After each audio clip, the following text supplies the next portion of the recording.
और अब omni demon वो बोलता है कि हम लोग एक आखिरी बैटल पे हैं, जो कि है गॉड वर्सेस इवल की। और अब ट्रू फॉर्म ज़ेनो बोलता है कि तुमने एक रेयर डिवाइन पावर्स को अचीव कर लिया है, जितना मैंने सोचा था मेरे क्रिएशन के लिए तुमने उससे भी ज्यादा पावर्स को अचीव कर लिया है। जिस पर ओमनी डीमन बोलता है कि इतनी ताकत जो तुम्हें पूरी तरह से डिस्ट्रॉय कर सकती है, और इसके बाद मैं एक न्यू किंग बनूंगा पूरे मल्टीवर्स या फिर पूरे एग्जिस्टेंस का। और चलो शुरू करते हैं। और अब दोनों के दोनों क्लोज आके फास्ट मोमेंट में पंच कर रहे होते हैं, जो कि नॉर्मल मॉर्टल्स को देखना पूरी तरह से मुश्किल था।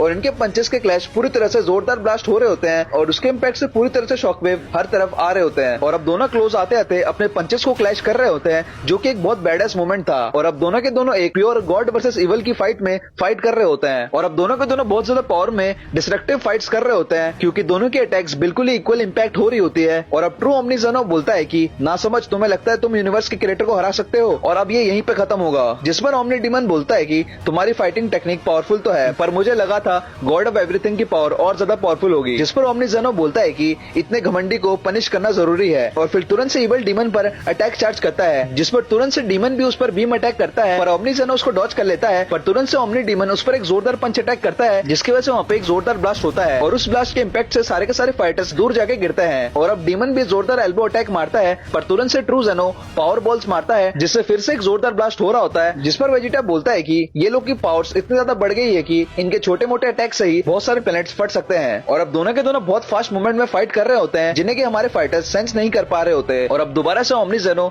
एक जोरदार पंच मारता है डीमन किंग पर, जिसकी वजह से वो दूर जाके गिरता है, जिस पर वहाँ पे एक ब्लास्ट होता है और डीमन निकलता है और बीम चार्ज करता है। जिस पर गोकू बोलता है कि ये कुछ जाना पहचाना लग रहा है, और तुरंत से वहाँ पे फ्लैशबैक आता है, जिस पर हमें पता चलता है कि वो डीमन उसी तरह के बीम का यूज कर रहा है, जिसकी वजह से उसने तुरंत से नाट्सू और इचिगो को पूरी तरह से खत्म कर दिया था, और जो कि एक बहुत पावरफुल अटैक है। और सीधा डीमन बीम चार्ज करता है ओमनी किंग की तरफ, जिसको कि ज़ेनो इजीली डॉज कर लेता है। पर तुरंत से वो ज़ेनो के पीछे आके उस पर एक जोरदार नी अटैक करता है, और लगातार उस पर डैमेजेस कर रहा होता है, और तुरंत से अपनी की ब्लेड से बहुत गहरा डैमेज कर देता है ज़ेनो पर, जिसकी वजह से ज़ेनो सीधा नीचे जाके गिरता है। पर फिर से ज़ेनो चार्ज करता है डीमन की तरफ, और सारी डीमंस के अटैक को डॉज करके सीधा एक जोरदार पंच मारता है, जिसके इम्पैक्ट से डीमन अंदर जाके गड़ जाता है। और ये देखकर सारे के सारे फाइटर शॉक में रहते हैं। और अब ज़ेनो बोलता है कि बिहोल्ड करो ऑल माइटी क्रिएटर को, और जोरदार किक मारता है डीमन पर,